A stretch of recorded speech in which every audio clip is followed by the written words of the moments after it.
నాన్న ఎప్పుడైనా బాధపడ్డాడా ఏమో.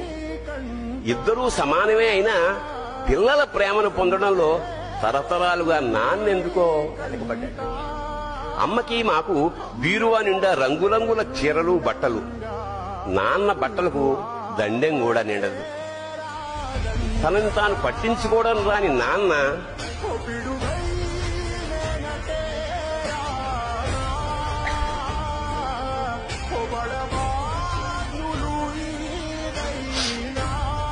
ఎందుకో మాకు కూడా పట్టదంత వెనకపడ్డాడు. అమ్మకి అన్నో కొన్నో బంగారు నగలు, నాన్నకి బంగారం చున్న పట్టు పంచి ఒకటే. కుటుంబం కోసం ఎంత చేసినా తగిన గుర్తింపు తెచ్చుకోవడంలో నాన్నెందుకో పాపం బాగా